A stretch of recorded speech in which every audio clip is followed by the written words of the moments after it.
Hello YouTube and welcome to my channel. It is me, Coach Jarrett, and today I'm going to react on a very recent rant by Miss Yeng Constantino. All of that coming in a few seconds.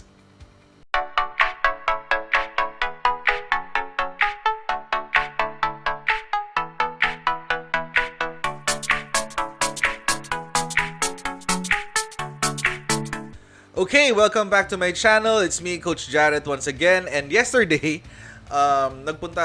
unfortunately, nasa ospital ako yesterday. Dinala ko yung isang loved one ko sa hospital for, nagkaroon siya ng discomfort. And dahil medyo may kaedaran na, so hindi na kami nagpasiguro na kami, kumbaga. Nagpasiguro na kami, and then we went to the hospital just so that makampante kami. And while in the hospital, it's interesting that I got while going through my newsfeed, syempre Facebook. Nakaka-bore, wala kang gagawin sa hospital at that time. So while going through my newsfeed, may nag-share, taas ko lang. Okay, may nag-share ng isang commentary on a very recent rant by a very famous personality, and we know her by the name of Yeng Constantino. So si Miss Constantino, I'm not sure if it's still her last name kasi of course she's married. Alam na natin na she got married sometime, I don't know, a few years back. So she got married, and then apparently her husband got into an accident. So sabi ko kay nanay siya, sabi ko, "Nanay, pakihanap nga tong YouTube video ni Yeng, and then i-cut mo na, kasi parang I want to react on it." So I haven't seen it. This is the first time I'm going to watch it, and sabi ko, mo na, alam ko siguro, syempre vlog yan. So sabi ko, maraming cheche bureche dyan, tanggalin mo na yung cheche bureche, and then go straight to the, to the meat of the matter, which is her rant. Nung nakita siya ni nanay siya, ang sabi niya, traumatic experience sa Siargao, yun yung title nung the whole video. So it's been making some very interesting comments, or it's been receiving some very interesting comments. So sabi ko, why not make a react video on it, para lang maybe to verbalize ano yung mga iniisip ng mga tao. So what I'll be doing is I will show the actual video here sa harap, or there, wherever I decide to put it, depende na lang. And then maybe I'll react to it real time lang, kasi syempre hindi ko pa naman siya napapanood, para maging objective. Kasi I've been hearing and I've been reading some feedback online, and may mga backlash, but I want to be sure about how I'm going to react to it. So there, I'll put it down below. Okay, and then I'll react to it real time. Okay, I'll just put it here. Okay, just give me a few seconds. Okay, pasensya na, it took a while. Kinuha ko pa kasi yung earbuds. Kumuha ko ng earbuds kasi apparently ayoko kasing makapture nung mic yung audio nung laptop. So kumuha muna ako ng earbuds para syempre para mukhang pro, diba? Mukhang pro lang naman, hindi naman kailangan pro. But anyway, it's the video is either here or here, depende kung saan ko feel siya ilagay at the moment. But yeah, I'll play it now. Alinlangan sila eh. Sige, nakaupo na dun sa deck eh. Kaya mo yan. Love! I Okay. believe in you! Bilis yung brief mo, baka matanggal. Para matanggal Let's yung go! brief niya. Tama ba naman yun? Mag-isip. Tagal. Feeling ko malapit na. Nararamdaman na niya eh. Ang galing ito na yan, mag-prep ng sarili oh. Bueno! Okay. Mataas yung tinalon niya, in fairness. Mataas yung tinalon ng asawa niya, at doon na rin nag-start yung traumatic experience nila. Okay? At this point guys, ikukwento ko na lang sa inyo yung mga susunod na nangyari dahil hindi na ako masyado nagkaroon ng clip dahil naging traumatic yung experience. Hindi ko na ma-video kung ano yung nangyayari sa amin. Nakalimutan ko na nga at one point ko sa nakalagay yung camera. Okay, yan na yung storya. After niyan Okay. tumalon, naging nakakatakot tsaka madilim na yung na-experience namin sa Siargao. Noong umpisa, tumatawa pa siya. Sorry kung merong clicking Tapos sound, kinukwento kasi niya pa I'm kung using ano yung feeling ng pagtalon niya. Uy, okay ka lang? sounds pointed. Bumagsak ako pag ganun. Nakatingin ako sa kanya, medyo umano ngayon kami. Your eyes are so red. Talaga, patingin nga ng video. Nagbibiro pa nga siya na sabi niya, siguro ito yung feeling na masuntok ni Manny Pacquiao. Sobrang sakit laban, sakit ng dito ko. Sabi niya, pinapoint niya na ang sakit ng dito niya. Tapos pulang-pula yung mata niya. So, Tapos meron nauntog. akong kinausap na tao. Si Paul yata yun eh. Kasi tumalon din si Paul dun sa mas mababang part nung jumping, yung ginawa nilang ganun dun sa may tree. Paglingon ko yan, sinasabi niya, hindi ko na maalala. Pero masakit yan kasi meron siyang life vest eh. Wala na akong maalala. Mula nung tumalon ako hanggang ngayon. Hindi ko maalala yung tulog ko. Talaga? Okay. Let go! Parang naguguluhan ako, anong ibig mo sabihin medyo hindi mo na alarming. maalala? Tapos nag-start na siya magtanong sa akin, nasan tayo? Tapos sabi ko sa kanya, love na Siargao tayo. Tapos tinanong niya ulit ako, para tayo nakapunta dito, sumakay ba tayo ng eroplano? Sabi ko, oo love, sumakay tayo ng eroplano, di ba sumakay tayo? Tapos sabi niya, saan tayo nagsistay? Sabi ko, dun sa Airbnb, Okay, yung baka meron swimming concussed pool, yung yung asawa parang niya. kahoy, yung details baka- ng house. Dun sa point na yun, kinabahan na talaga ako. Okay. Di Anong mag-pause. nangyayari? Wait lang, And wait I lang. Mag-pause remember, ko. kasi di ba nag-wakeboard kami sa Pradera, yung manager Okay. Baka kasi at this point, no, I'm not sure kung paano, of course kasi hindi pinakita ni Yeng kung paano bumagsak yung asawa niya sa water. But you have to understand, no, if you're going if you're hitting the water at a certain speed, if I'm not mistaken, 40 or 50 kilometers per hour at a certain speed, para ka nang tumama sa konkreto nyo, no? Para ka nang tumama sa semento.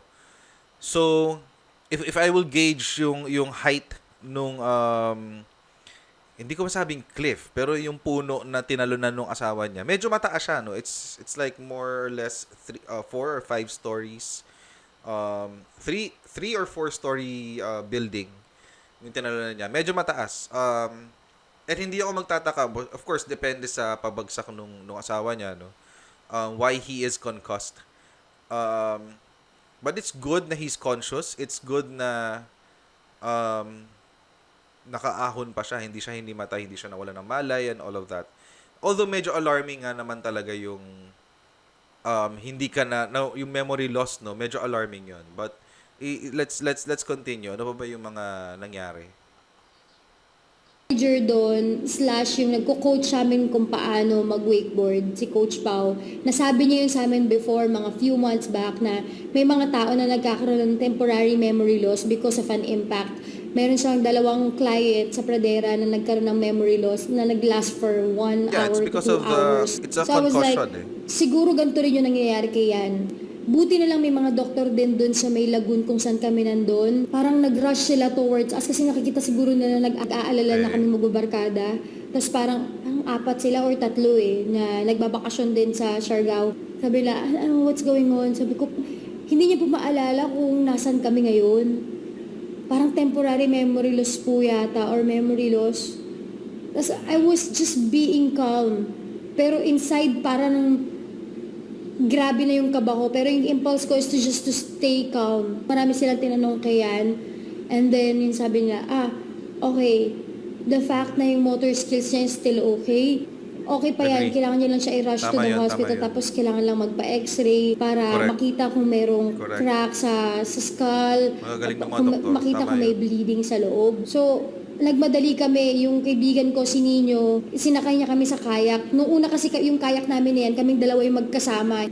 Tapos sila yung magkasama sa isang kayak. Ang nangyari, si Nino, sinakay kaming dalawa. Tapos siya yung mag-isang nagbangka going there. Tapos sobrang bilis. Kasi siguro, na ni Nino yun. Adrenaline rush na yun. Sobrang bilis namin nakarating dun sa may dock. Sinabi namin dun sa bangkero namin na may aksidente siyan. Okay. And they had to call ambulance. Sabi niya, sige ma'am, to na. Tapos tumawag sila ng ambulansya. Swerte, And then, Swerte nila nakakuha sila ng ambulansya because kung Siargao to, I'm assuming, of course, Siargao is not a Class A or Class B city. Of course, and LGUs operate on that level, no? May classes la or types. Parang type A, type B, or type 1, type 2. It's something like that. And we know that Siargao is a province. And they're lucky. Swerte sila na meron pang ambulance, no? Because ako nga when I had an accident a couple of years ago, road accident naman to. When I had that accident, um, walang ambulansya. I had to get someone to call a tricycle. Tricycle ba nun? So, medyo swerte na sila nito na merong ambulansya or yung mga tao were able to accommodate her with an ambulance. Kasi that's already a good thing. Nila kami ng mabilis na mabilis para makarating dun sa mainland. Nung dumating na kami sa Pangpang, we had to wait for the ambulance. Mayroon ulit 4 na doktor na nandun. Kita nila kasi medyo pinipicturean ako ng mga tao. And I'm sorry sa mga tao nakakita sa akin sa Siargao kung nagsungit ako. Kasi may aksidente kasi nangyari. Hindi ko talaga kaya magpa-picture, hindi ko kayang ngumiti. Sobrang naiyak na ako that moment. I was just keeping myself calm. Medyo sino-away ko yung mga tao na parang sabi ko, na-aksidente yung asawa ko, please po, wag niyo pong picturean, wag niyo na po kaming picturean, hindi ko po kaya ngayon magngumiti, That's a normal hindi ko kayo kayang i-entertain. Ayun, may mga sumunod naman, may mga matitigas din yung ulo, wala naman ako magagawa doon. Tapos yun, biglang may doktor na dumating, nakita lang kasi namin nagkakagulo eh. May 3 doktor na lumapit ulit sa amin, nagbabakasyon ulit sa Siargao. Sabi, ano nangyari? Sabi ko, ano. Okay, parang it's ang swerte lang nitong couple lang to, or maybe it's God's will, but imagine from the beginning ng accident merong 4 doctors, and then on the way to pagpunta na ng Pangpang, from the place ng accident hanggang dun sa dock kung saan nila iniintay ang ambulance, there are still doctors. If I will understand her story correctly, parang magkaibang set of doctors to. So, she and her husband are very lucky that they had this kind of situation, no, na parang napaka-ideal for a person who had an accident. I mean, who wouldn't want to have a doctor by their side if you have Tumalon an po siya dun accident? sa may parang So, cliff dun sa may they're quite lagoon eh. blessed. Swerte Tapos, sila. yun po, hindi na po niya maalala yung mga nangyayari. Saan po kami nandun, paano po kami nakapunta rito, tsaka saan po kami nagsistay. Tapos inano nila, okay, so parang head trauma yan. Tapos chinek yung kamay niya, chinek yung parang pag-point yung kamay, parang point mo sa nose mo, tapos ilagay mo rin sa kamay ko, point mo sa nose mo, tapos lagay mo rin sa kamay Yeah, ko. check yung motor Ginaganon, skills. ganun siya. Tapos Fine parang motor yung kamay niya, skills. ginaganon, tinetest yung ginaganon ng doktor. Tapos nanonood lang ako doon. Sabi niya, mukhang okay pa siya. Obserbahan niyo for 6 hours. Kailangan 6 hours makita niyo kung ano, Correct, 6 kung ano hours, magiging because he's response niya concussed. kung magsusuka siya. Actually, kahit yung Correct. 4 na doktor din doon sa May Lagoon, yung unang mga nag-check kay yan, sinabi din nila yun na kailangan after 6 hours tingin niyo kung magsusuka siya and kung mag-improve na may maaalala na siya mga Observe bagay-bagay. lang. Hindi mo it's not prescriptive. From what I understand though, based on what I know about concussion. Of course, and if you're a doctor, please comment down below. Please comment down below and make sure na tama yung sinasabi ko. Because I'm only basing this on experience. Of course, nagkaroon din naman ako ng mga concussion in my life.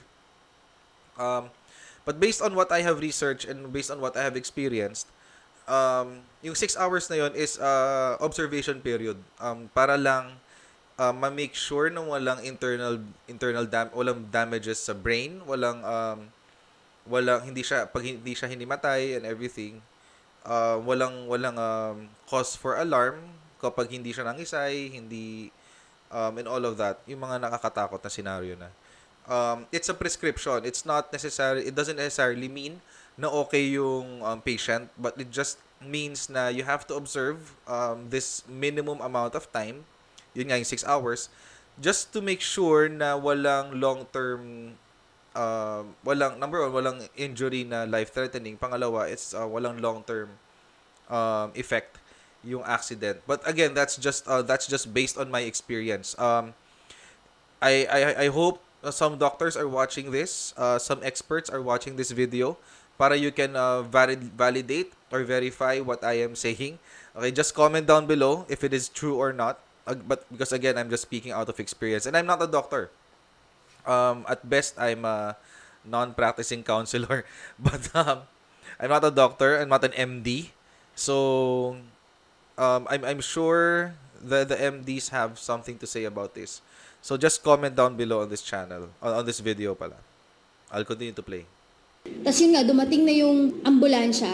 May hindi pala ako nakwento. Nung nagbabangka kami going to skip the pa pala. mainland para sumakay ng ambulansya, siya nag-start siyang mag-ulit-ulit ng mga bagay. Nagsasabi siya ng mga paulit-ulit na bagay. Like, ina-ask niya ako, nasaan na yung gamit natin? Sinasabi ko sa kanya, love, nandun sa kabilang kayak na kila Emerson tsaka kay Paul. Tapos gagano siya, tatahimik siya.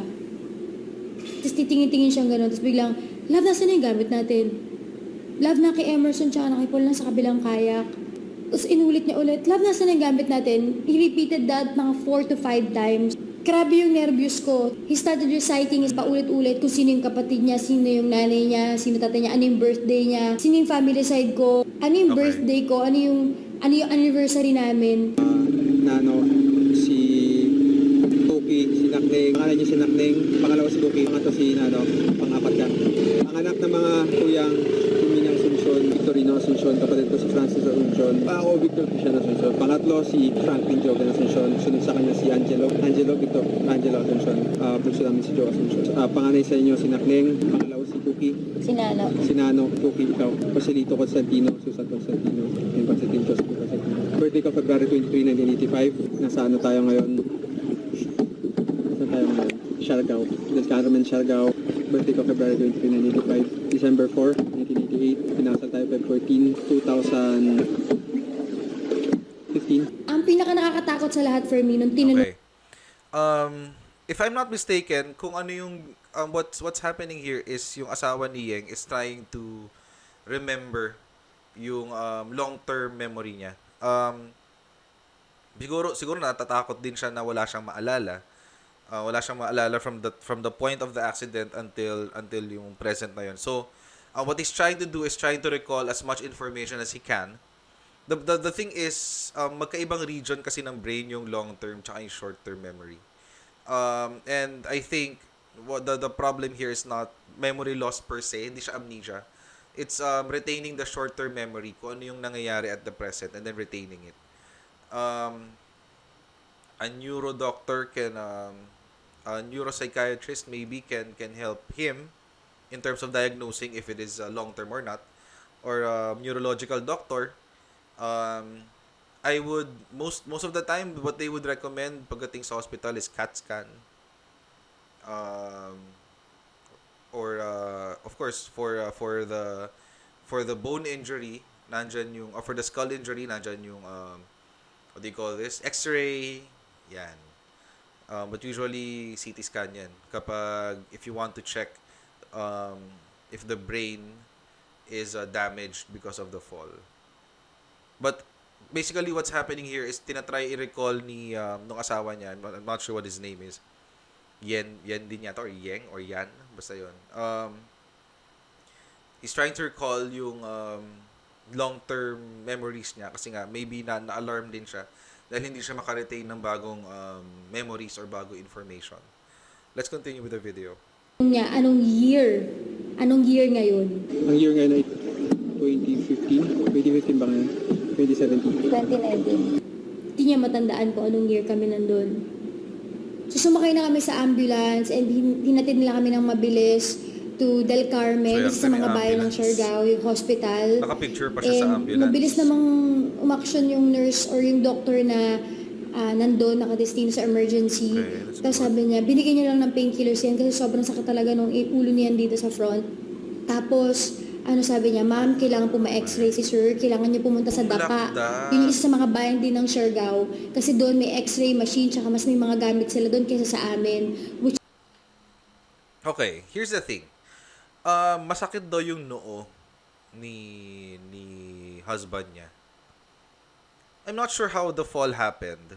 Pero nung tumalon siya, mukhang straight siya pababa eh. Straight na pababang ganun. So what would usually happen is the feet will break the fall. So kung nauna yung paa niya, posibleng hindi ma-damage yung hindi siya magkaroon ng ganong klaseng injury or accident, no. What's interesting for me is kapag nauna yung paa, bakit ang masakit is the noo.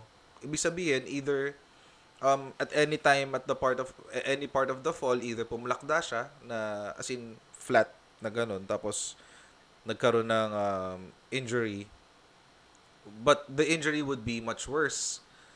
So, I'm not sure kasi hindi kasi pinakita yung video how he fell or how he got in the water. Baka while habang pagtalo niya nakatingin siya sa babang ganun, tapos pag hit niya ng water, gumanon yung tubig sa noo niya. Kaya kaya nagkaroon ng nag-whiplash, nagkaroon ng injury and all of that. But again, we don't have that information. So, Which is sobrang weird kasi ito yung bayan na mas malapit dun sa tourist attraction kung saan merong cliff. Bakit hindi doon yung merong equipments? Hindi naman kasalanan yun ng nurse, pero it's just something na parang inisip, ba't walang gamit dito? Paano kung may emergency nangyari ganun, biglang mas matindi, bleeding or whatever, or kailangan operahan, mas malayo yung hospital. So, we had to move to the other hospital, which is yung nasa Dapa. okay. One thing na maybe Miss Constantino or whatever her real name is now needs to understand is that kung bakit mas malapit yung mga clinic to the tourist spot before the hospital is because bihira kasi ang nagkakaroon ng major accidents. And then because of that, probably it's a DOH regulation na or an LGU regulation that hindi naman sa bawal pero of course if you are governing, you have to make sure that your resources are used as hindi as frequently it's used as optimally as possible. Ibig sabihin, lahat yung resources mo nagagamit mo ng sagad. Siguro kaya walang emergency equipment doon, it's because it's a clinic. Meaning mga first aid treatment lang ang gagawin doon. Let's say nabalian ng paa or nabalian ng tuhod or hindi not as severe as the case nung sa husband niya. And it's just the LGU working to make sure na optimal yung use ng resources nila. There's nothing wrong with it. There's nothing absolutely wrong with it. It's just maybe out of the panic na naramdaman ni Yeng, na feel niya na parang, bakit ganun? Bakit wala man lang ganun dito? Because probably yung pinagdalhan sa kanya is a clinic na mayroong pang first aid. If you notice, habang tinatransport na siya sa ambulance, thank God there's an ambulance there, naka-neck brace na siya, and everything is, I think, mostly addressed. Okay, mostly. Naka-neck brace na siya, and everything else. So, hindi na mobile yung leeg niya. If there's any spinal damage, I'm sure he won't be conscious. If there's any brain damage, I'm sure, more than sure na he won't be conscious. And hindi na siya idadaan doon sa clinic. Idadiretso na siya sa ospital. So, probably, it's a precautionary measure just to check and double check kung dapat ba talagang dalhin sa hospital yung husband niya. But apparently, of course, because of the severity of the case, kailangan lang dalhin sa hospital kasi there's no, of course, you don't expect an x-ray machine in a clinic here in the Philippines. Lalo probinsya. You don't expect that. You don't expect MRIs or CAT scans. What you're going to expect are the bare minimum. For wounds, for cuts, for broken bones, that's what you can expect. Anything more than that, you have to take them to the hospital. And that's how it goes in the LGU. That's how it goes with DOH and government hospitals. Wala tayong choice doon. That's really how the system is. So, I think yung question na dito na bakit walang gamit dito sa clinic na to, it's mostly irrelevant. Kasi dadalhin na sila sa hospital eh. But anyway, moving on. Nga. So, nag-drive na naman yung ambulansya going there. Before umalis kami, chinek din nila yung blood pressure niya. Tapos, normal naman yung blood pressure niya. Kaya medyo nakaka-relief. Pagdating namin dun sa hospital na yun sa Dapa, ang sumalubong sa amin na doktora, nakuha ko yung name niya dahil dun sa reseta na binigay niya sa amin before we go. Kalauna nung araw. Pangalan niya is Esther Lina Luzares Tan or Esther Luzares Tan. Siya yung doktor na sumalubong sa amin doon. Kinuwento ko sa kanya kung ano yung nangyari kay Yan, kung gaano nakakatakot yung experience na hindi niya maalala kung nasaan kami, yung Okay. masakit na ulo niya, yung jump niya. And she was just so calm. Nisip ko, siguro kailangan niya talaga maging kalma kasi nga doktor siya. So binaliwala ko yun. Ang unang sinabi ng doktor, kasi kailangan nga daw niyan mag-painkiller. Sinabi ko na binigyan na kami ng painkiller. Binipi ulit siya. Normal naman yung BP. Yeng, masama bang maging kalma? Oh my God. Okay. Yeng, I'm addressing this question to you. If you happen to, someone shares this video to you, I mean, I'm not sure if this video will reach you, but if it does, I want to address this question to you. Pag ba nasa ER ka, and you meet a doctor, would you want this person to be as panicky as you coming into the ER? Kasi if you're expecting the doctor to be as panicky as you are and not calm and collected, then medyo kakaiba ka mag-isip. Okay, I'm not saying that what you're feeling is wrong. Of course, your husband met an accident and you're nervous and you're feeling a lot of things, you're feeling all of these emotions and all of that. I'll give that to you. Sa'yo na yan. Sige, I'll give that to you. Pero, to expect a doctor to be panicking with you, I think is beyond what the Hippocratic Code said. Kasi, it doesn't at siguro para sa akin, no, it doesn't inspire confidence if my doctor, yung attending physician ko sa ER, ay panikero din or kasing stressed ko pag pumunta ako dun sa ospital. Ngayon, I don't know what you were expecting upon seeing this doctor. Also, it's a mystery kung bakit mo pinangalanan ng buo. I'm not sure why.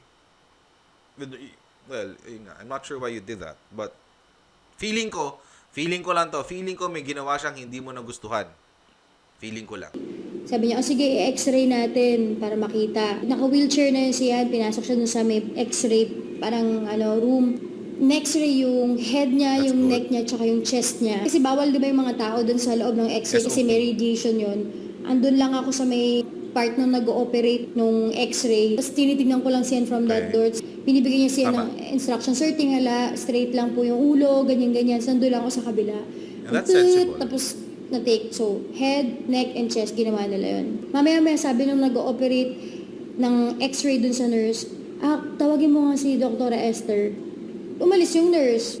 Naghintay lang ako. Kasi alam ko after ng x-ray, pwede mo agad makita yung result ng x-ray. Nagtataka ako bakit hindi pa rin nila pinapakita yung result ng x-ray. Sobrang kinakabahan ako. Okay.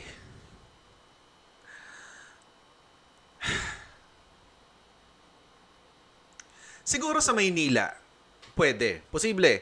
Because in Manila, you have to understand, you are in Siargao. You are in the province. Ay, medyo nakakapanggigil. Sorry lang. Medyo nanggigil ako dun. You have to understand that you are in the province. And yung technology doon will not be as advanced as the hospitals here in Manila. But if you are in St. Luke's, if you are in Asian, if you are in Makati Med, or any 4 to 5-star hospital in Manila, in the Philippines, posible yung sinasabi mo, Miss Constantino.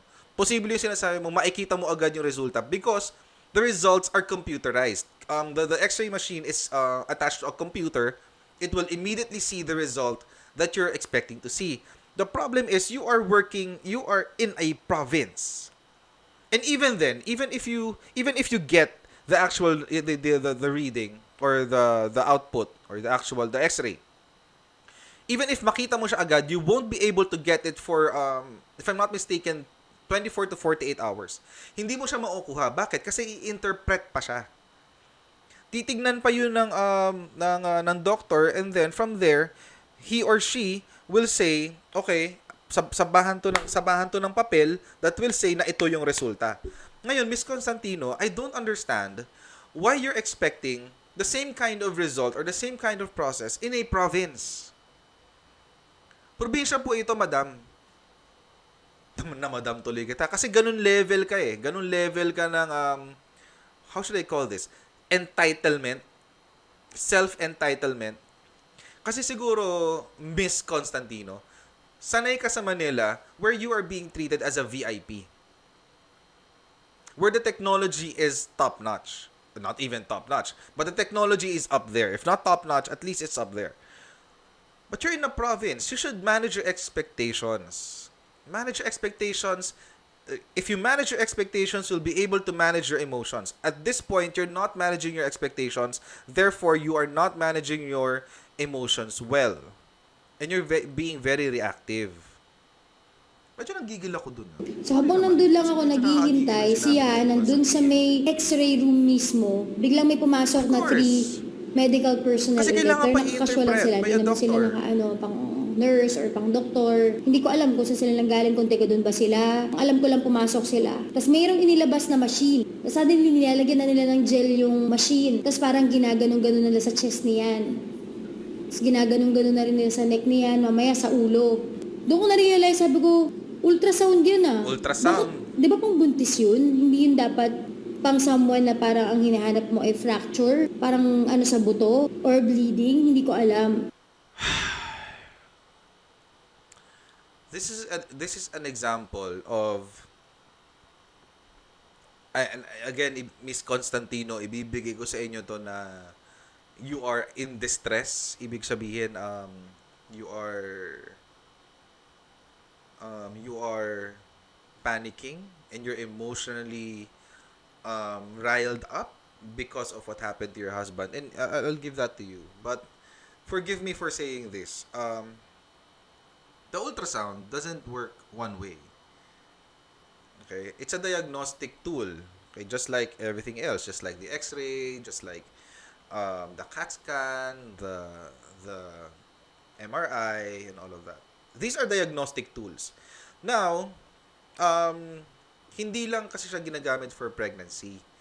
The ultrasound can actually help the doctors in determining kung merong what do you call this? Internal damages, internal bleeding, clots, blood clots, and the sort. Again, an MD can please comment here and verify if I'm correct or not, or add or subtract information, and I'm more than welcome for you to do that because, again, I'm not an MD, but this is just based on my research and what I understand about these different tools and the process. Miss Constantino, I don't understand why you're, maybe I'm going ahead of myself, pero siguro I want to pose this question as early as now. I don't understand why you are questioning the doctor's process. But kasi hindi mo pwedeng, sinasabi ko bang mga doktor hindi pwede magkamali? Of course not. Ang mga doktor pwede rin magkamali. But what I'm trying to say here is this. May prosesong sinusunod, may standard operating procedure. You don't just go into an ER and then expect the doctors to just do whatever they want to do. May standard operating procedure. And I think that's part of the process for head trauma. Check for cracks in the bones, and then check for internal bleeding, internal injuries, and then you move forward to the next stage of the process. Now, my question is, bakit mo questionin yung process, Miss Constantino? Are you educated as an MD? If you are, then go ahead. Might as well question their process. But if not, siguro naman alam ng mga doktor yung ginagawa nila, di ba? And they also know your status. You're a VIP. Alam nila yan. Hindi nila, I mean, come on, Miss Constantino. My goodness. Ngayon ko pala napanood doon, nagagalit ako I'm so, naiinis ako sa kanya. But anyway, there. Moving forward. Ano namang alam ko, hindi naman ako doktor, di ba? Exactly. Hindi ka doktor. So don't question the Walang nagsabi na process. what's going on. I was just there. Walang lumapit sa akin na, ma'am, ganito po mangyayari, gagamitan na po namin ng ganitong machine si sir. Wala. Nandun lang ako. Kasama niyan doon yung ibang mga medical personnel. Oh my God, do you want a blow-by-blow update?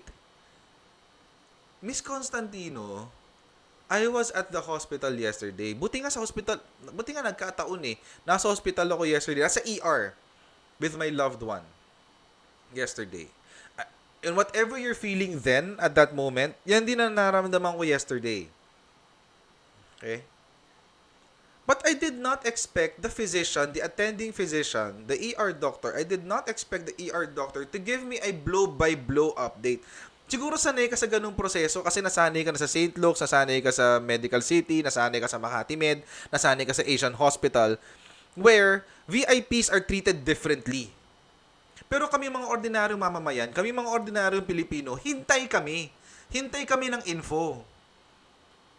Kasi nga, oh my goodness, Miss Constantino, you are in an ER. Siguro naman hindi lang ikaw ang case dyan. Maraming minamanage ang ER doctors.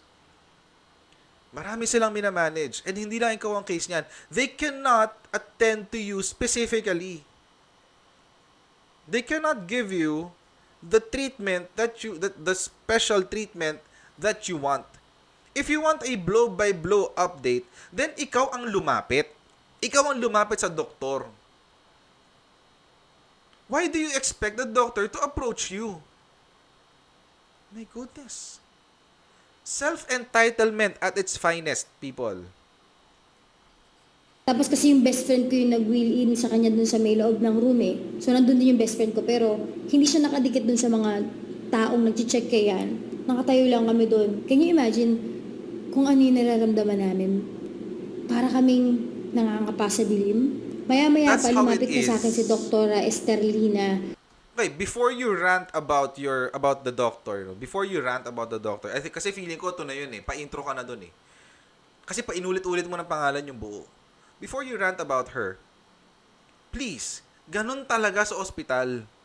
Para namang hindi mo alam yan, para namang hindi mo na-experience maging ordinaryong mamamayan. Ganun talaga sa ospital. Swerte ka pa nga may ambulansya ka. People like us, nag-iintay kami ng tricycle. Pag nasa probinsya kami, nag-iintay kami ng tricycle. Ikaw may ambulansya ka pa. That is the kind of special treatment that you get as a VIP. And okay lang yun, walang problema yun. I don't know if you deserve it, but if you do, then okay lang yun, walang problema doon. Walang bitterness doon. Ang akin lang, why are you getting so riled up when you're already getting the privilege that 80 to 90% of Filipinos don't get?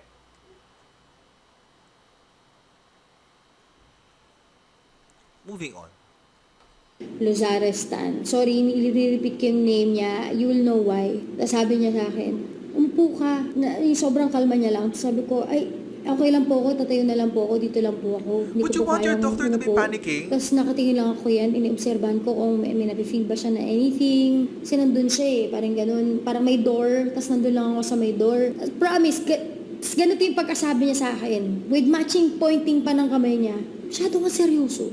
Seryoso ka. Huwag ka masyadong seryoso. Umupo ka, magdasal ka lang. Every time naalala ko yung pagkasabi niya yun sa akin, di ko alam kung anong mararamdaman ko. Pero to tell you honestly, nung moment na yun, gusto kong sumabog. Okay, feeling gusto ko kong hindi umiyak. siya Parang, na- how can you say that? Feeling ko gusto niya sumabog, hindi dahil doon sa sinabi ng doctor, but because of the gesture na tinuro siyang ganun.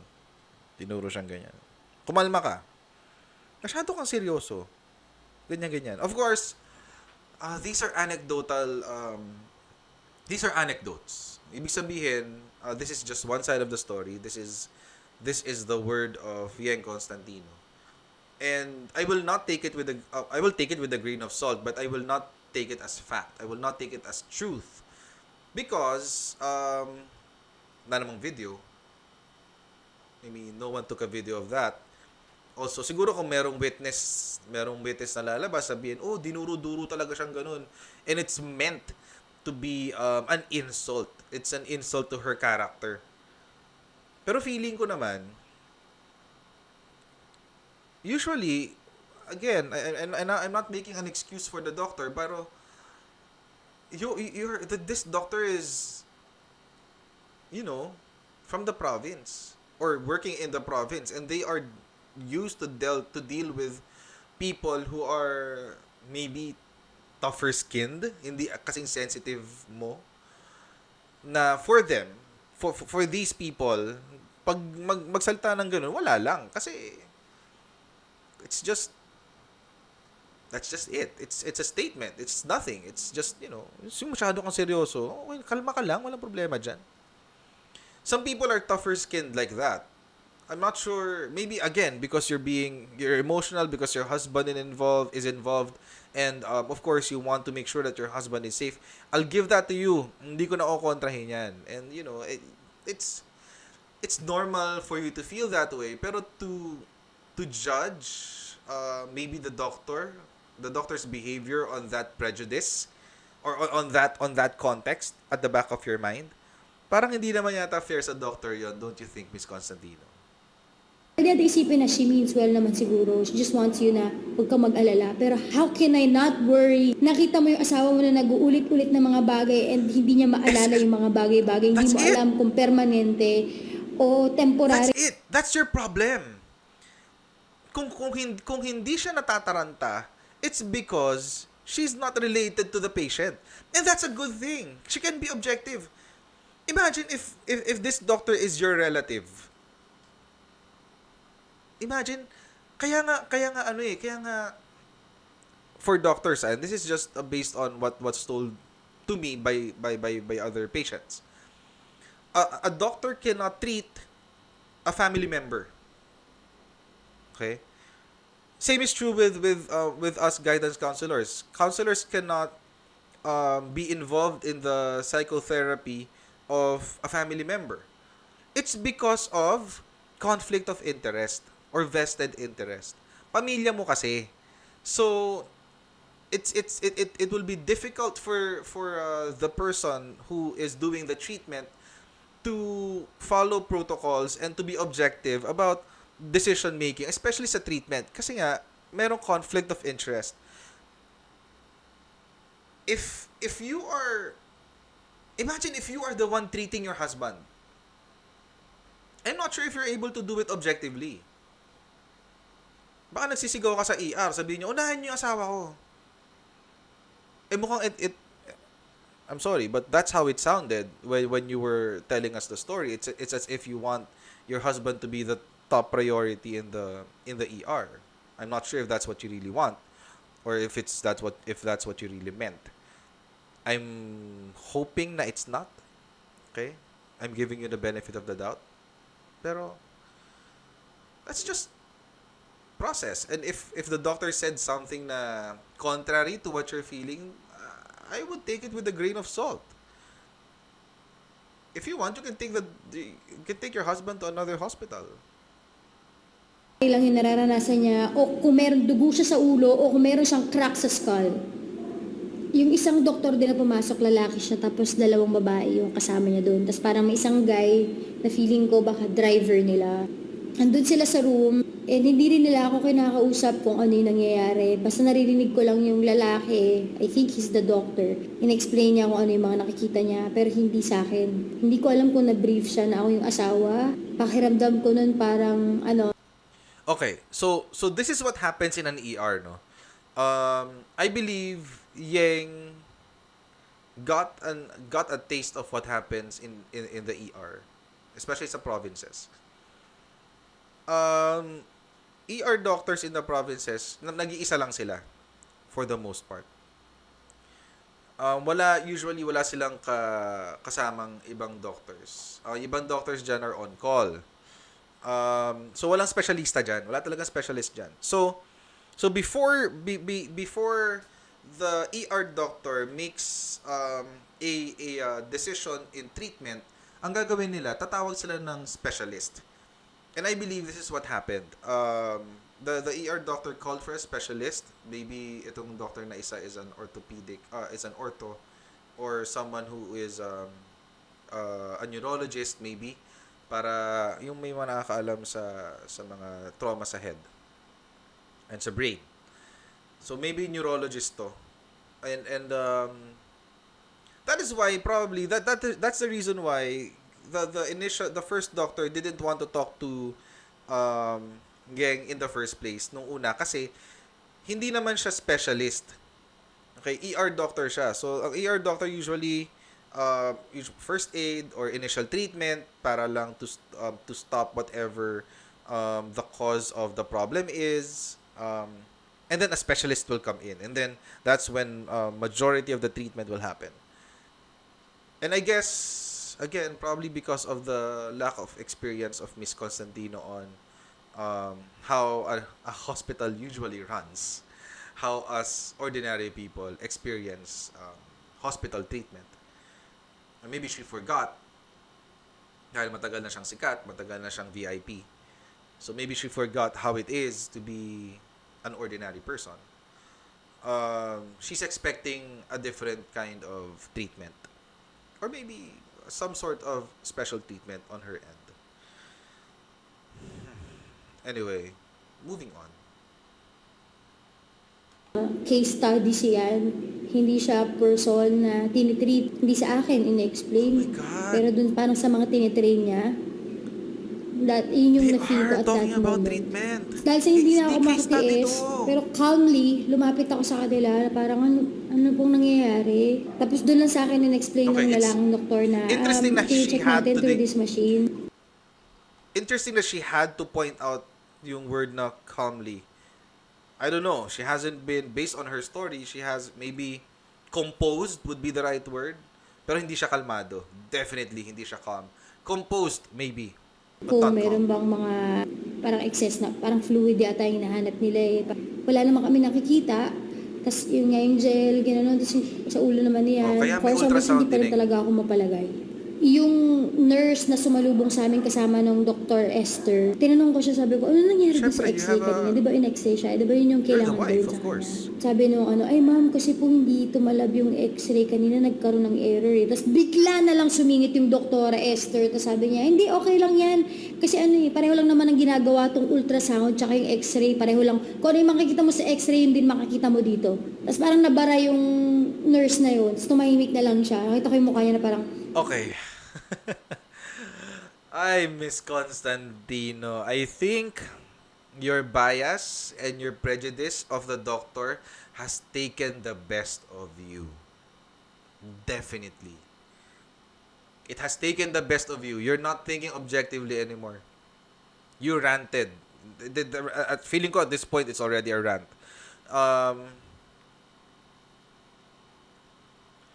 And it's interesting, no, na talagang tinandaan niya yung pangalan ng nag-iisang doktor na yun out of the many, many doctors that she has spoken to. Yung doktor lang na yun, tinandaan niya yung pangalan. Baka kasi yun lang yung... But anyway, I won't say that anymore.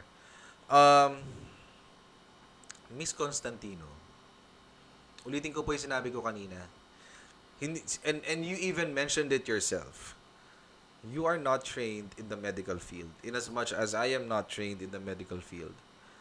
Itong mga taong to, they know what they're talking about. They've studied for 10 years. Pumondo po sila ng 10 taon to become a doctor. Pumondo na sila ng taon-taon na nasa 24 hours silang naka-duty. Minsan 36, 72 hours silang naka-duty. And then, matutulog lang sila isang gabi sa loob pa ng ospital kasi mag-duty na sila ulit in 2 days. Mga ganon. Pumundo na sila. And by the way, you are talking to a doctor in a barrio. Okay, doctor in the provinces. Do you know how hard it is to get a doctor to sign up to become a doctor in a province? Lower pay compared to Manila? Would you imagine that? Think about that for a second, Miss Constantino. I'm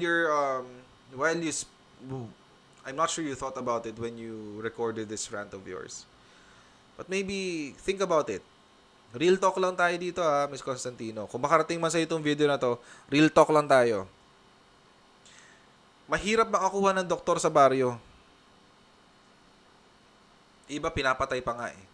The one in Cavite was shot and killed. Moving on. at that point parang alam ko na matanda yung doktora pero nawalan ako talaga ng sorry pero wala naman siya in-explain. other than dun sa sinabi niya. Tapos umalis siya ng x-ray room.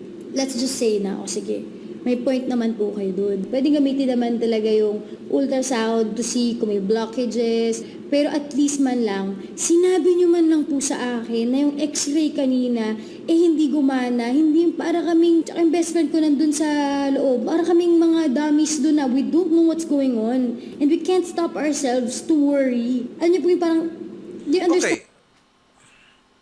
Okay. Ito yung kaso ng sala sa init, sala sa lamig eh. Oh my gosh, I can't believe I'm stressing over this. But I am. This is a perfect case. And I would like to ask Miss Constantino this question. If this video reaches you, I would like to ask you this question. At this point, if the doctors told you na yung x-ray nila hindi gumagana, would you have reacted in a more civil manner compared to to how you're reacting right now? Sige nga. Oh my goodness, Miss Constantino. I cannot believe how, again, friends and countrymen, this is what I make of it. Ako lang naman to. Personal opinion. You may challenge me on this. I don't mind. Self-entitlement at its finest. Let's continue. But I'm saying na parang sabihin nyo malang sa amin na, hindi gumana yung x-ray but we're gonna use this machine para ma-detect kung may blockages. Hindi yung kailangan pang ako yung lalapit para magtanong. Hindi, it's your job to let us know what's going on. Dahil hindi naman kami medical people eh. It's your Hindi job. ko na napigilan yung sarili ko. It's your Nagsalita na job ako. to ask for updates. Hindi trabaho ng doktor na i-update ka. Hindi trabaho ng doktor na i-update ka sa nangyayari sa pasyente. Ikaw ang magtanong kasi you are not the only patient there. I'm sure you are not the only patient there. My goodness, I hope and I wish na someone took a video of what's happening the whole time. Siguro sana vinlog mo na rin yung mga nangyari the whole time eh. Para alam namin talaga kung ano yung nangyari, yung totoo, yung talagang real-time account of what happened. Kasi at this point, this is very biased. This is a very biased video favoring you, Miss Constantino. And I don't understand why you're playing the victim here. I don't understand why you want us to believe na ikaw yung naargabyado. I sincerely don't. Because, 80 to 90% of us Filipinos, kaming mga middle class, kaming mga nasa lower than middle class, we experience so much worse. My goodness. We experience so much worse. Buti ikaw, you experienced an ambulance. Majority of us will experience. Yesterday, just yesterday, a father had to bring his child to the hospital. Yesterday, in the ER, the child was not breathing. In a tricycle, Miss Constantino. You had an ambulance and you have the audacity to speak like this. Hindi ka po biktima dito, Miss Constantino. I'm sorry. And maybe I'm getting a bit emotional. Not a bit, but I'm getting very emotional already. Because, my goodness. This is self-entitlement at its finest. Ulitin ko yan sa video na to. Sa doktor na nag-a-attend kay Exactly. yung lalaki, sinabi ko na sa kanila, nararamdaman ko na confused po ako, hindi ko alam kung anong nangyayari. Ano tong machine na to? Palagay ko po ito ay ultrasound. Hindi po sinabi sa akin ni doktora dito, hindi niyo po sa akin sinabi na hindi na gumagana yung x-ray machine. Walang nagsasabi sa amin. Sabi ko, sobrang nakakapag-alala. At sasabihin niya sa akin na, huwag ka masyadong seryoso, umupo ka lang dyan, relax ka lang. Gaganunin ako na parang doktora, in-explain ko po sa inyo kung ano yung nararamdaman ko, na yung asawa ko, hindi maalala kung nasan kami nandun. Or even kung anong taon ngayon. Sobrang grateful ako dun sa doktor na lalaki kasi yung response niya, I don't think that you reacted like that. Naiintindihan namin yung nafe-feel mo.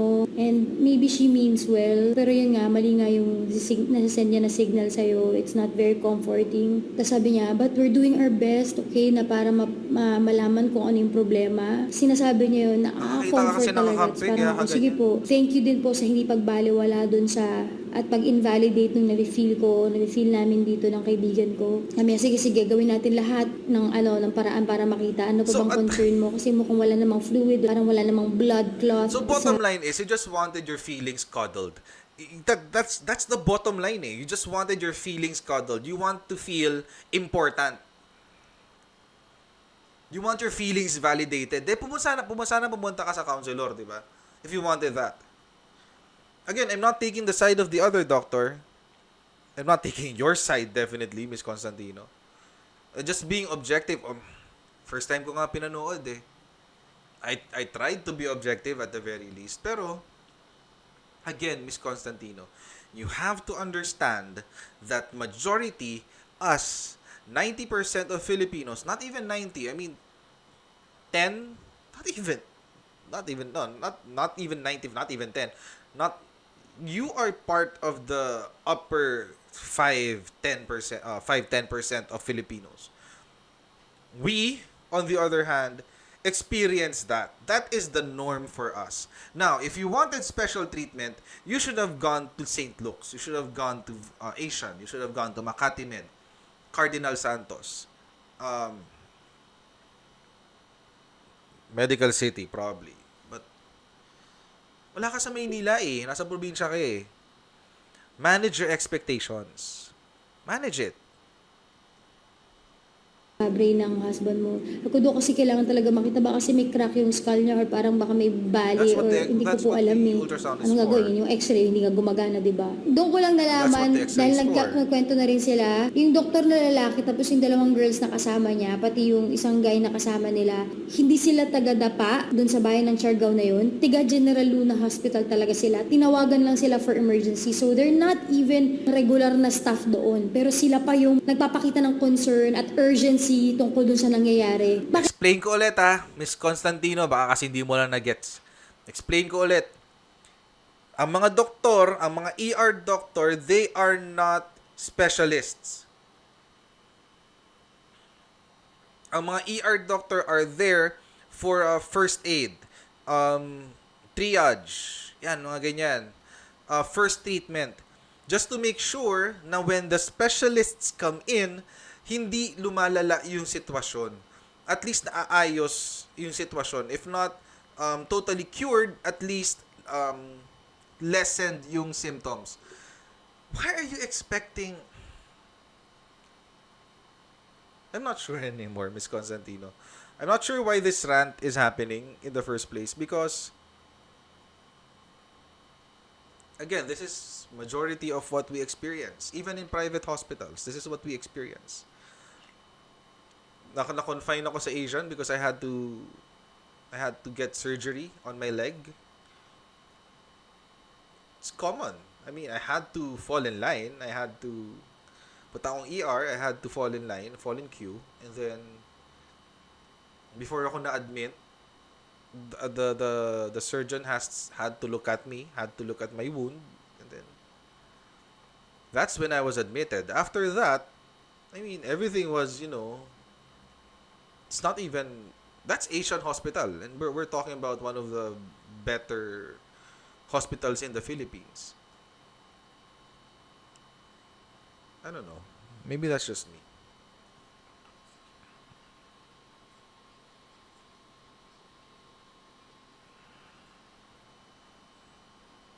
O, feeling mo kasi, pakiramdam mo lang.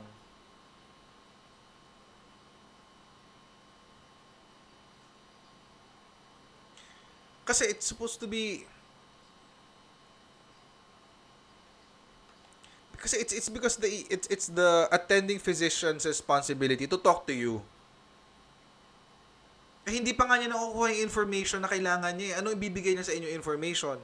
She is still consulting with a specialist. I'm assuming this person is the specialist. With the other doctor is the specialist. Kumukonsulta pa siya eh. Kinukuha pa niya information eh. So, ano sasabihin niya sa'yo?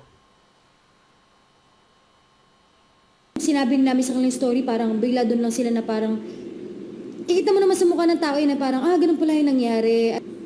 Tapos mamaya-maya, pumasok na yung doktora, tapos sabi niya, meron kami actually ditong scanner. Tapos sabi ng doktor, what? Meron pala kayo niyan? Wow, swerte nyo naman. Gumanon yung doktor, yung lalaking doktor doon kay Doktora Esther. Tapos parang all this time, may ganyan pala kayo. Ito yun yung machine na pwedeng mag-detect ng talaga blood clot sa brain. Tapos parang, bakit ngayon lang ilalabas? Kanina pa, alam niya na yung story kanina pa, bakit ngayon lang ilalabas yung machine na yun? Ito yung infrascanner dun sa na-research ko. It aids in the decision to prioritize and proceed to the tests such as CT scans and helps determine if patients needs immediate transfer to hospital if no bleed is present, saving unnecessary time and costs of medical evacuation and further tests. Pambihira, talaga. Okay, Miss Constantino, ikaw ang pambihira dito. You yourself said that the doctor, you quoted the doctor, ang sabi niya, ang isang unit of that is 3 million pesos. Okay. Let's establish that. 3 million pesos. Based on the definition that you read, sabi mo doon, ikaw ang nag-quote niyan. Sabi, etong device na to is going to be used in order to determine if the patient needs to get a CT scan. Specifically, CT scan. I'm sure chipipay lang ano na lang ang cost sa inyo ng CT scan test, 'di ba? Wala lang naman yan sa inyo sa mga katulad nyo kumikita ng 45,000 per hour or per episode. Maliit na sa inyo yan eh. Sa mga katulad namin na medyo kailangan talaga pagtrabahuhan ng 45,000. 50,000, 60,000, 70,000, whatever amount that is beyond 10,000 pesos. Sa mga katulad namin na kailangan pagtrabahuhan yan, mahal. Mabigat sa amin yun. Mabigat sa amin yan.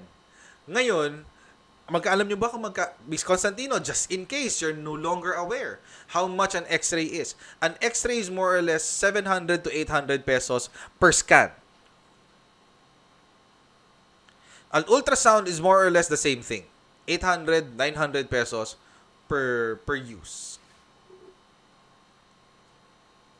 Sa amin po, mga katulad namin, yung 800, 900 pesos, malaking bagay na po sa amin yun. Pagkain na po namin yun sa isang linggo. Pang-grocery na namin yun for 1 week. Pamalingke.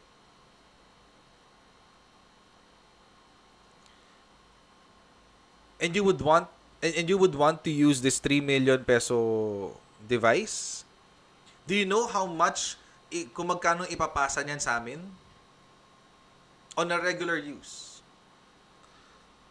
I mean, the device that you read is used as a tool to determine kung yung pasyente needs a CT scan specifically. So why? I mean, it has already been diagnosed na hindi kailangan. So, bakit pa ilalabas? It's already unnecessary.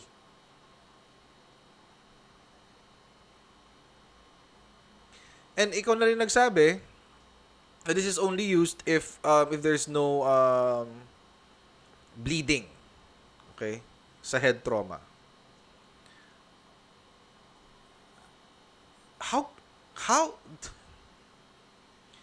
the audacity that you have to say that this is the device necessary for the patient is something that I just can't tolerate. I can't. Di ko alam kung saan mo kinuha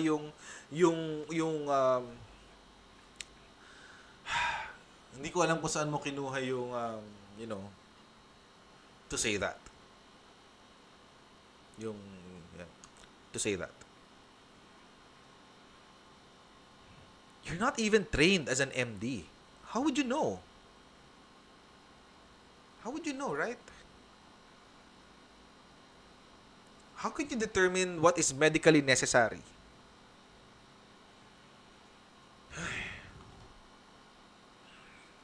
Pang-emergency itong machine na to. This is the right machine para dun sa nangyari kay Yan. Bakit ngayon lang, sa isip ko, bakit ngayon lang to ilalabas? Bakit ngayon lang to nilalabas? And they were talking about it, sabi nung isang wow, mahal niyan, 3 million yan, ang mahal, gumaganon. Tapos parang ako, nandiyan naman pala eh. Ito ang pinakamalala, pagpasok ng machine, nakabox pa. Whew! And walang halong biro, habang ina-unbox yung infra scanner, yung doktora sobrang kalma. Nagkukuya-kuy pa nga, binabasa niya yung manual. Pinilit I don't even know what to say to that. I don't even know what to say to that.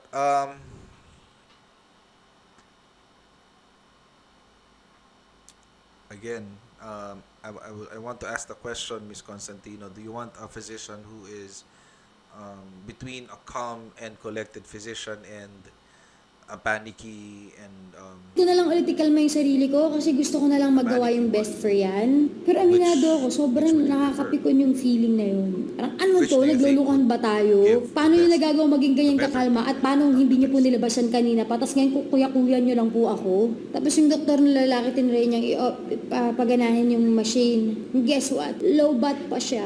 Paano nga kasi, galing pa lang sa box. Bakit nasa box yun?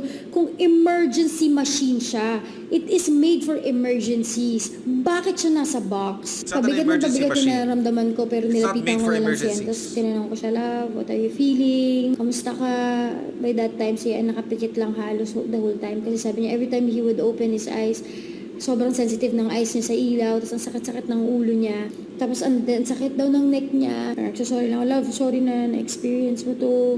So, chinarge na yung machine. We waited for like mga 15 minutes, pero hindi gumana yung machine. Tinry ng doktor na idikit sa noo niyan yung machine kahit nakakabit na sa charger. Ginagano niya sa ulo niyan yung scanner, tapos hindi gumagana. Sobrang nakaka-hopeless yung feeling. Hindi nga gumana. So, bumalik ulit yung doktor dun sa ultrasound, yung doktor na lalaki. Tinry niya talaga yung scan. Sabi niya, sige, we'll run through again para makampante ka. Pero as it is, I think wala naman talagang dapat ipag-alala, sabi ng doktor. We still have to observe mga 6 hours. Kailangan mo tignan kung magbo-vomit yung asawa mo and yung recollection niya kung okay na. In-ultrasound ulit siya yan sa chest, sa neck, tsaka sa head. Parang wala ka namang magagawa sa ganung sitwasyon kundi tanggapin na ito yung sitwasyon na meron ka. Hindi maiwasan ng mind ko yung questions like, ano kung meron talagang crack yung skull niyan? Paano kung may dugo talaga sa loob? Tapos hindi namin talaga malalaman dahil sa kakulangan ng equipment. Ito na yun?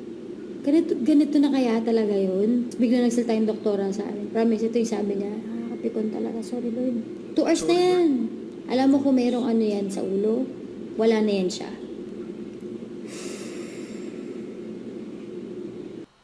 Okay, I would try to understand where she's coming from. Of course, she's very emotional.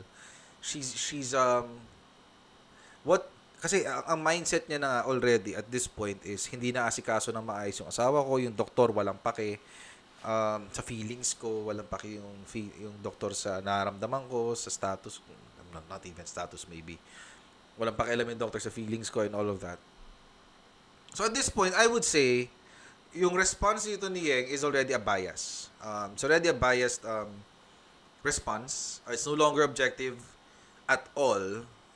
And maybe to her dismay, no? If this video reaches her, to her dismay, I would side with the doctor on this. Tama yung sinabi ni Doc.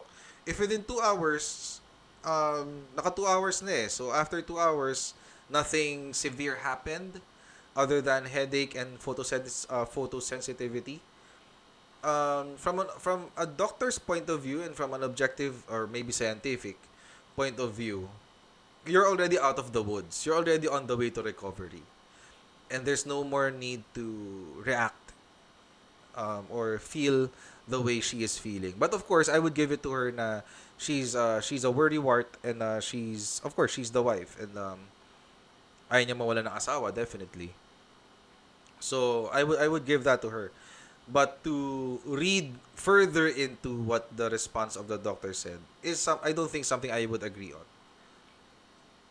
Pero sige, I'll give it a grain of salt. I'll take it with a grain of salt rather. Di po ba sinasabi nga ng isang doktor at ng mga doktor na nakasalubong namin simula nung aksidente na kailangan maghintay ng 6 hours para ma-observe. After 2 hours, kampante nung Yes, she's a doctor. How can you say Of course. that? Daw tuloy ako, doktor ba talaga to? Ikaw, doktor kaya talaga itong Of babae course, na she's to? a doctor. Kaya to, doktor.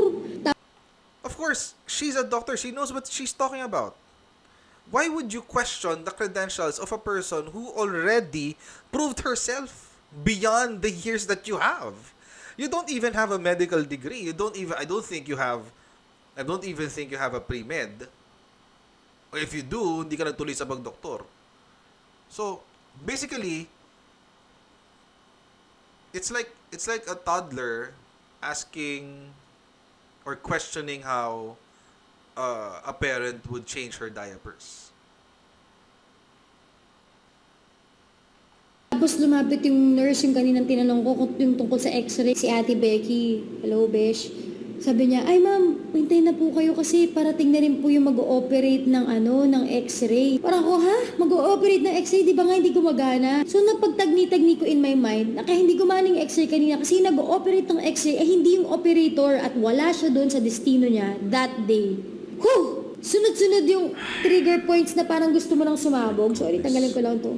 Pero yun lang, tinanggap ko sige, hintayin na natin para makuha natin yung what we came here for. And so we waited. So they did the x-ray again, and head, neck, and chest. Wala naman nakitang fracture, so sobrang grateful ako. Thank you dun sa kuya na nag-operate. Pero andun pa rin sa mind ko na sana walang pamumuo ng dugo, walang bleeding sa brain siya. Inisip ko pa rin, sana man lang napagana nila yung infrascanner. Mas mababawasan talaga yung kaba sa puso ko. Sa mga sa mga doktor dyan or nasa medical field, totoo ba na pwedeng makita ng ultrasound kung may bleeding sa brain? Comment on the comment box below kasi hindi ko talaga alam eh.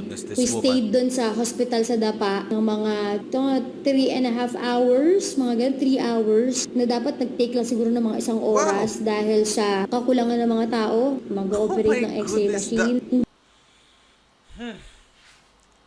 Miss Constantino, reality check lang, no? Reality check. I was at the ER yesterday with a loved one. It took them 2 hours to diagnose the problem and to give a solution. 2 hours. How do I know that? Kasi pinapalabas yung isang movie ng Avengers. Natapos ko na yung movie. Pinapalabas yung movie na Avengers dun sa TV, dun sa hospital eh. Natapos ko na yung movie. Hindi pa tapos. So more or less mga 2 to 3 hours din ako naghintay. That is the normal waiting period in an ER. Sanay ka lang sa 1 hour kasi people are attending to you specifically to your needs because you are a VIP, because most probably the hospitals that you are in Manila and they know who you are.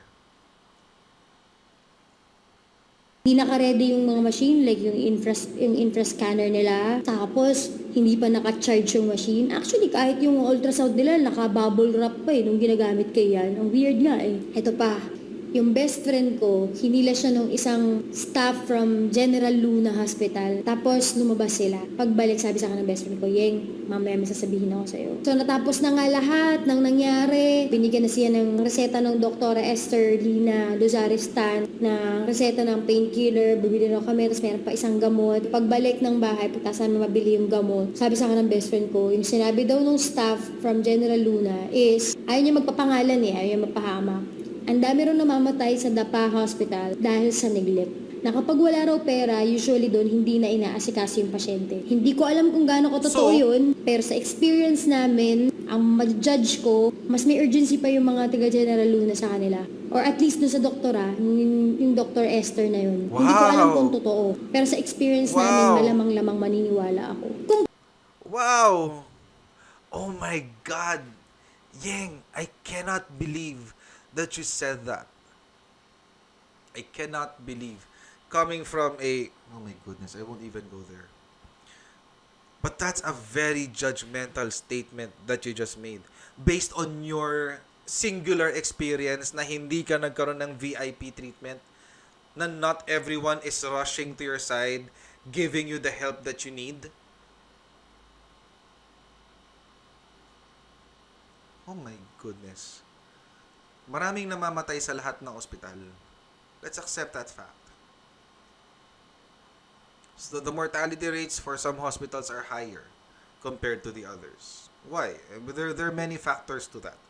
But to base that judgment on a singular experience that you had, That's an unfair statement. And I would have to side with the doctors here sa dapa. Because, again, your statements here are completely biased because it is your husband who is affected. Pero, let's say if it's someone else, would you even bat an eyelash?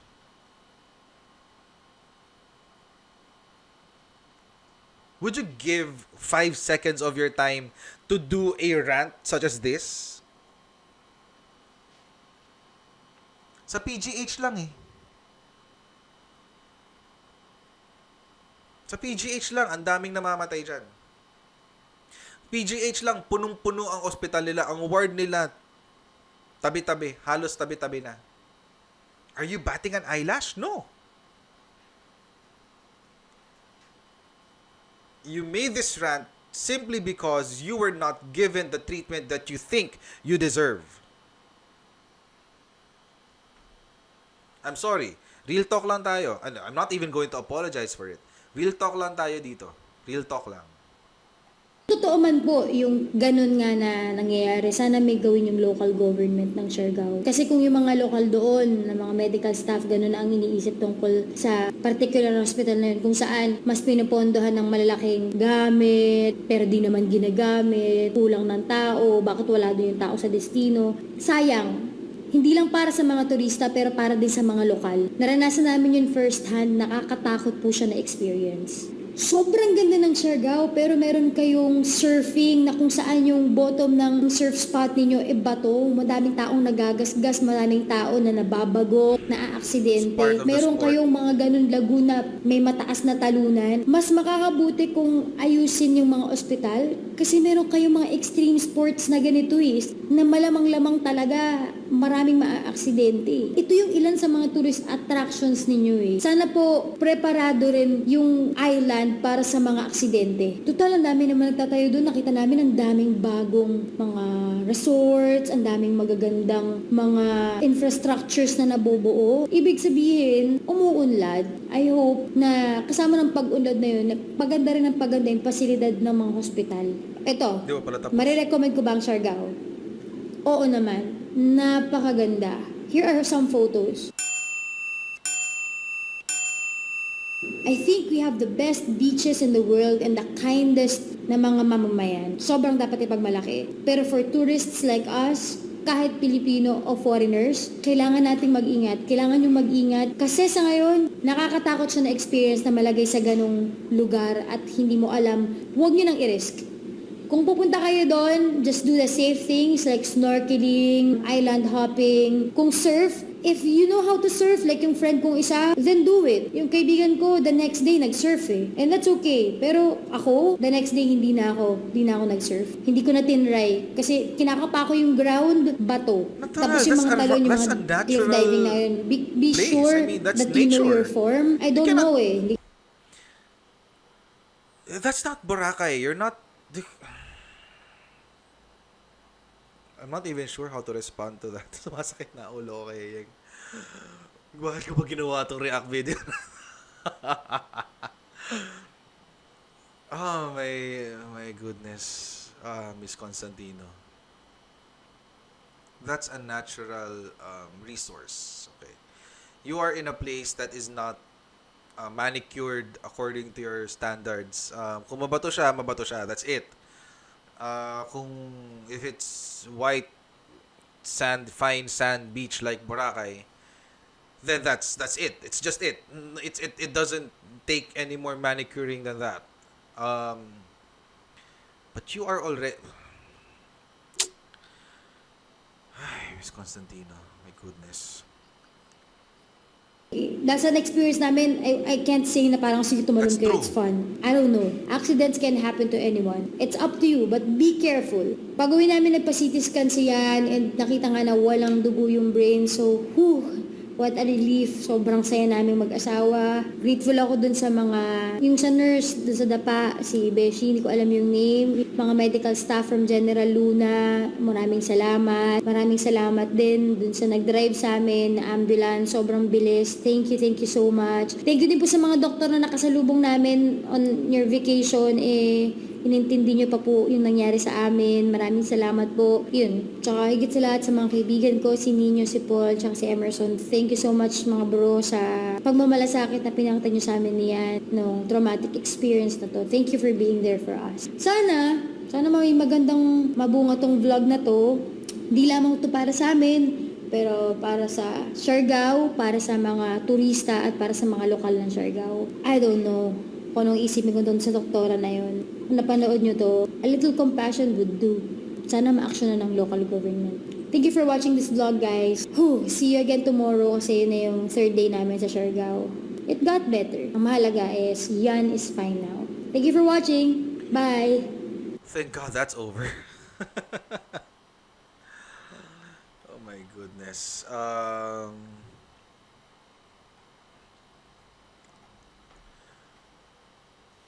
I'm not. I mentioned kanina, it's self-entitlement at its finest. That's what happens kapag nasanay ka sa treatment. If you get conditioned with a certain level of treatment from if people kiss your behind for everything that you do, and if people say good job for every little bit of talent that you have, this is the kind of mindset that is developed. Not sure how to react to it. Hindi ko alam kung it's a bit hard to react on it kasi parang Yeng should be more conscious of what she says, what she does, kasi it affects a lot of people. And if it affects a lot of people, tulad niyan, now I'm sure yung doctor who attended to her feels terrible, not because she did not do a good job, but because you practically defamed her. It's oral defamation, actually. She can actually file a suit against you, Miss Yeng, regardless of what happened. She can actually file a suit against you. I would think. I don't know. Any lawyer friends, any lawyer viewers there? What do you think? Can the doctor file an oral defamation suit against Yeng Constantino? Just comment down below. But Miss Yeng, I don't even want to call you Miss. Miss Constantino. Ano ba? Yeng Constantino.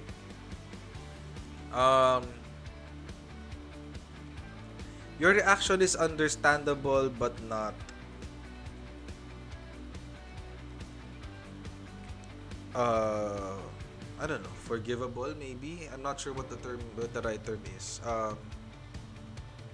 Kumbaga, naiintindihan siguro ng madla whatever your reaction was to the doctor, to the situation. Understandable, but hindi siya it's an action unbecoming of a public figure, especially a public figure whose image is something that something that is nice and pure, maybe, I don't know. But that's unbecoming, really. It's more I would agree with the people who responded na parang this is doctor, you shamed the doctor. I don't know if there's a doctor shaming thing. I don't like labeling stuff like fat shaming, doctor shaming, and all of that. Kasi for me, shame is shame. Shaming, insulting someone is insulting someone. Period. You don't need to be fat. You don't need to be a certain look or a certain way or a certain, shaming is shaming. Period. Maybe what I'm doing right now is Yeng Constantino shaming. I don't know. But it's not however, kung ano man yung ginawa sa inyo ng doctor. I don't think she deserved this kind of treatment from you. And as a Christian, you should know better. That's what I know. Diba? So I don't know. I don't know what to make out of this video. Again, this is the first time I saw it. Nakita ko lang siya kahapon sa ER and I thought, okay, this is something that maybe I could look into kasi nasa ER ako. I know how it felt. Maybe I can relate to her, how she experienced things.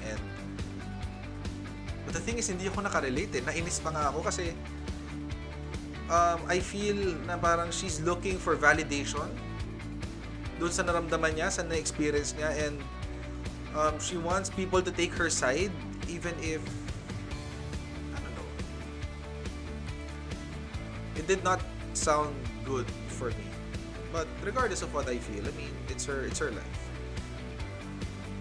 But siguro one piece of advice to Miss Constantino: if this reaches you, if this video reaches you at one point or another, I'd like to say this: the world doesn't revolve around us.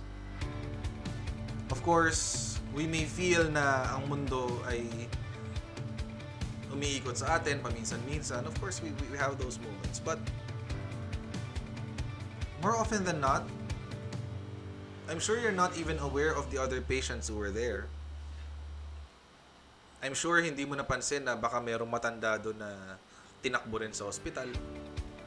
I'm sure you're not aware of the child who is also there, or another patient who also suffered a much worse, probably a much worse situation than yours. You asked for compassion, and I sincerely hope that out of the same compassion that you're asking from the doctor, that you extend the same thing. I don't know how you're going to do it. Maybe a public apology is something, or a public apology vlog is something. I don't know. But what you did is uncalled for. It's unprofessional on so many levels. And that's it. It's more of a rant of a privileged millennial.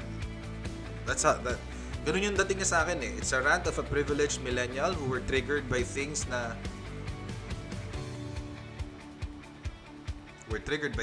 period. A bunch more people are tough-skinned, and they would not be able to relate to the same things that you experience. If I'm not mistaken, you were not you're not far away from the ordinary man kasi you won a competition from what I heard. I'm not sure. Not really a fan. But I'm sure you have a lot of fans and they look up to you. And gagayahin nila tong ganitong behavior. So, I don't know how you're going to deal with this. If you're going to deal with this as a Christian or as a non-Christian, or I don't know. But a piece of advice, unsolicited advice from an unknown who is, just here to make a vlog and react on your video, that is uncalled for, and you could have done better. So, do something to rectify it. Anyway, that's it for my vlog today. Medyo seryoso ng konti. Medyo it became a bit emotional at times kasi hindi ko mapigilan eh. Kasi, I don't know, maybe because that's just how I am. But if you want to get more information about, not information, but if you want more of my vlogs, just subscribe. Click the subscribe button. It's right there. Okay, click here. Somewhere here. Click the subscribe button. It's somewhere here. And then, also click on the notification bell para ma-notify kayo kapag meron akong bagong upload. And this is, ngayon medyo flexible ang oras ko, no? Kasi tapos na yung dalawang workshops ko. So, I have more time to make videos. So, because of today's experience, meron na naman ako i-upload. Tomorrow, they'll probably visit Evia in Danghari. And then, meron akong food review na naka-schedule din tomorrow. So, don't forget to I'm looking forward to creating it and uploading it. And to those who follow me, who are part of my community, please don't forget to subscribe and follow my YouTube and Instagram channels, the Type 5 Project at gmail.com. You may email me there pala, the Type 5 Project at gmail.com. We also have a Facebook and Instagram page. That's the Type 5 Project, the number 5. Okay, the number 5. And there. And yeah. Look, more power to Yeng. And more power to her career, wherever it may lead. And yeah, that's about it. God bless everyone, and then I'll see you in the next video.